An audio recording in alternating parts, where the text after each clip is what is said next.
Shlama Lochen, Shlomo Aleichem. Welcome to part 3 of the Alap-Bet series. What we will do in this video is we will learn 5 new letters and 3 new vowels.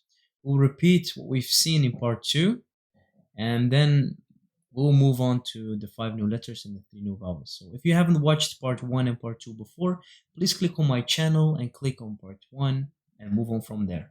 Alright, let's move on.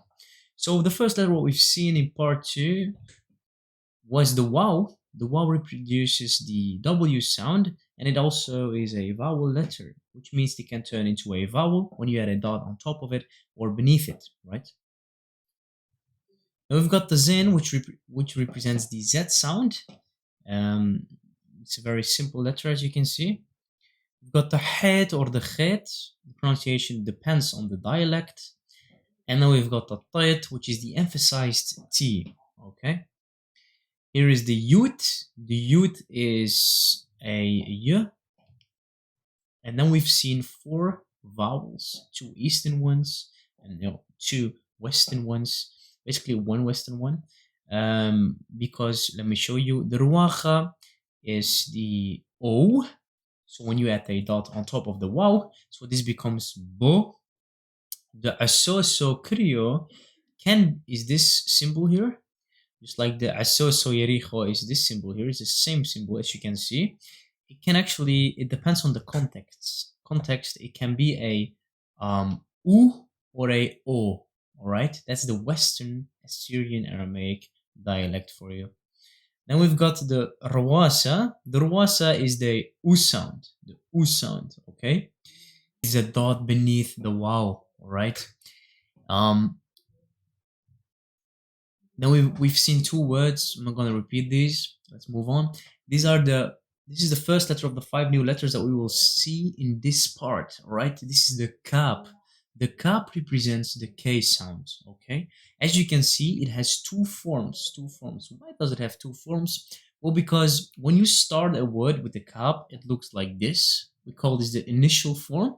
And when you end one, or at least connect a letter to the Kap, as you can see, so the Kap here connects to this Kap, it looks different, right? Let me show you how to write these down. So horizontal line, you go like this for the initial Kap. For this Kap, you can start right here. And just like that, okay? So it has 1 sound, as we've seen, K, but when you put a dot beneath it, it gets another sound. It becomes a Chap, okay?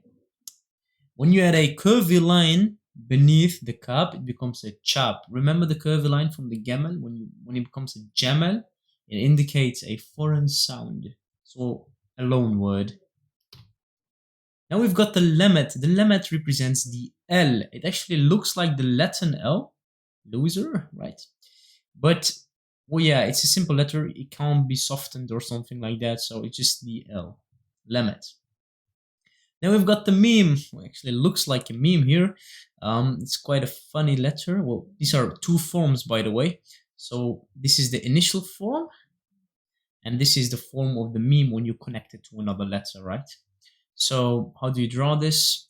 Well, the difference between the initial form and the other meme is that it doesn't connect here, as you can see. So what you do is you just draw it like that. And you lift up your pencil here. You can do the same here. Here it connects. So what you can do is like that. That's it. That's the meme. Okay. Nothing special about the meme as well. Now we've got the Nun. The Nun represents the N sound. The N sound, well, Nun or Nuna or Nuno in Assyrian means fish. So if you look closely to this letter here, it kind of looks like a fish, right? So what you do is, for the initial form of the Nun, as you can see, it has 3 forms. 3 forms. I'm going to explain this in a bit.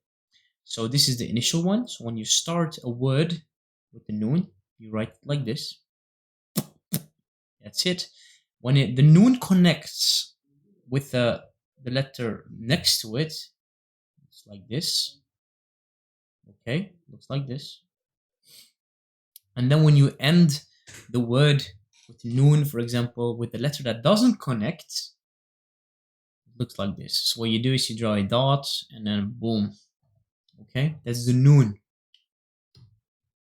Then we've got the simkat. The simkat is a beautiful letter. The simkat represents the S, like SAROY, for example. So this is the way you draw it.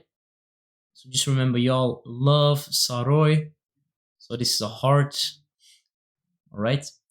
This is the simkat, represents the S sound. Then the last but not least is the AYN. The AYN might be hard to pronounce for those who don't speak Assyrian-Aramaic or another Semitic language like Arabic. It's the AYN sound which comes from your throat. It doesn't really have anything special besides it. So this is how you write it down. That's the AYN. Okay. So those were the 5 new letters. Now we move on to the vowels. Today's vowels. زوعيد idiom. زوعيد idiom. We've got the Shlama Kirya on the menu. I've got the Shlama Yaricha and the Rboso. Okay. So what you should do here is, well, actually, let me move my camera to the top.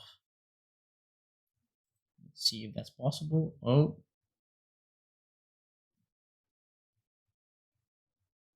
I'm really doing my best here. So there you go. So now you can see what I mean. So this is the Shlama Kriya. The Shlama Kriya, sorry. When you see the 2 dots next to each other at the bottom, it represents the Shlama Kriya, which is the or the I. So the short sound, right? So this becomes B. And this is the opposed to this one. They are not next to each other. They are stretched. They are a bit far away from each other. So the sound it reproduces is a long as well. So B versus B. So this is the Shlama Yaricha. Yaricha means long in Assyrian. And this is the Shlama Kriya, which means short. Okay? So short, long. Shlama Kriya, B, B. And now we've got the Western Assyrian vowel, which is the Rboso. The Rboso makes the same sound, the E or the but they only have 1 vowel for it because it depends on the context. So you have to know when it's a short or when it's a long E, right? Those are the vowels. And with these vowels today, we will form 2 words, well, 2 Eastern pronunciations and 2 Western pronunciations, okay? Today's words. Melle at idiom. Melle words of it idiom. Idiom. Today. So we've got the AYN here. AYN. Shlama Kriya. Resh. Bet with the dot beneath it. So vet. So arv. Sqapa. Arva. Which means sheep. Okay. Here we've got exactly the same thing in the Western one. So I wrote Eastern pronunciation here and Western here, but that doesn't make any sense because we've got 1 Eastern here, 1 Eastern here, 1 Western here, and 1 Western here. Okay. So this is the as well. So it can be a or a. We don't know, but I know this word, so it's a short one. Bo. They don't have a vet. It's just a bet with the skofa. Bo. So these both mean sheep. Western pronunciation, Eastern pronunciation. All right. Sheep. Now we move on to the second word. So we've seen the noon. This is a noon. Now we see a waw with a dot beneath it, which means a u. So nu, another noon. So noon. And then the Shlama Yaricha, so a long A, Nune, which means fishes, the plural of fish. Okay, we've got exactly the same pronunciation for the Western one here as well. So we've got Nun. This is the these 2 together. So Nu, not the Noon, Noon, and now we've got the long A. So it's always a long A at the end of the word because it indicates the plural form. Okay. This was part 3 of the Alap-Bet series. I hope you guys enjoyed it. If there was something you didn't understand, please put it in the comments. Let me know. I'm going to do more series after this one, but we first have to finish the Alap-Bet before we can move on.